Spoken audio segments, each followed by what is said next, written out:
હે ગાઈસ, તો વાગી ગયા છે 7:30 અને બનાવવાનું છે અમારે ભીંડાનું શાક.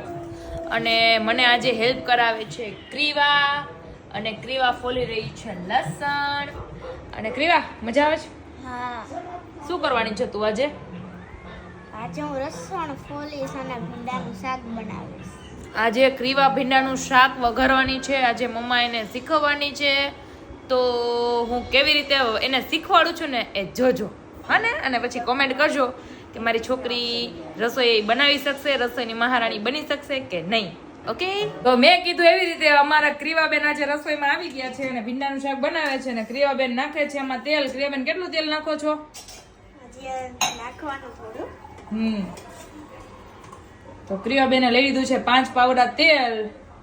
અને હવે તેલ આવી જશે એટલે જો બધી તૈયાર કરી દે છે. ભીંડો, આ મસાલિયું, આ લસણવાળી ચટણી, અને ક્રીવાનું ફેવરિટ છે ભીંડાનું શાક.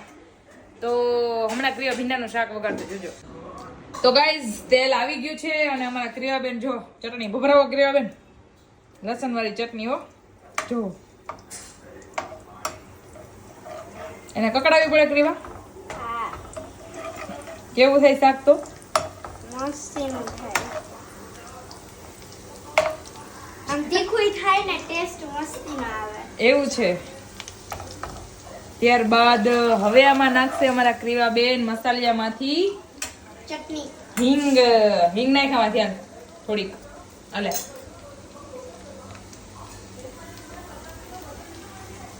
બસ, હવે હળદર નાખી દે થોડી.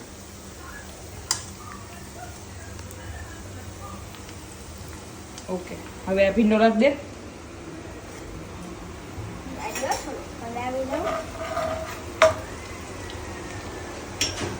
હવે નાખીશું આમાં ભીંડો. ઓ વાવ! ક્રિયાબેને ભીંડો ફાઇનલી વઘારી લીધો છે. અને ક્રિયાબેન આમ જો પહેલી વાર શાક બનાવે છે. પાર્થ, જો ક્રિયાએ શાક વઘાર્યું પહેલી વાર. હા, જો કારેલા મારા માટે એવા છે હો ભાઈ. જો બધાયનું ફેવરિટ શાક છે ભીંડાનું, મારું, પાર્થનું, ક્રીવાનું.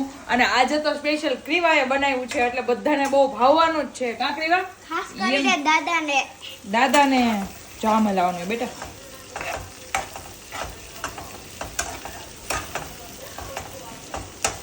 અમને છે ને કડકડિયું શાક ભાવે એટલે કોઈ એવી કમેન્ટ ન કરતા કે કોરું મોરું કર્યું છે, કેમ કે હજી અમે આમાં છે ને ડીશ ઢાંકશું એટલે એકદમ મસ્ત શાક બનવાનું છે. ક્રિયા, મીઠું નાખી દે થોડું.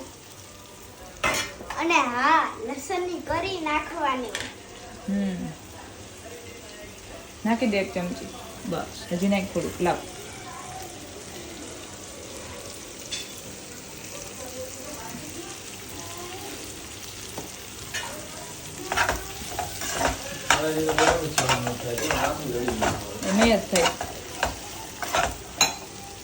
બીકોઝ અમે લોકો ઉટીમાં રહીને આવ્યા છીએ અને અહીંયા સખત તાપ છે એટલે વેધરમાં થોડુંક સેટ થતા થોડીક વાર લાગશે. 10 દિવસથી અમે ફૂલ ઠંડકમાં રહ્યા છીએ અને અત્યારે ફૂલ ગરમી છે.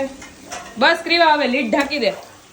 આને 15-20 મિનિટ ચડવા દેવું પડે ત્યારે આપણું પ્રોપર શાક રેડી થાય. બરાબર છે? તો ગાઈઝ, અમારું શાક હવે બનવાની તૈયારીમાં છે અને ક્રીવાબેને મસ્ત વઘાર કરી દીધો છે. ટેસ્ટી ખાવાનું છે. તો તમને કેવી લાગી આ ટ્રીક અમારી ક્રીવાની? કોમેન્ટ કરી દેજો.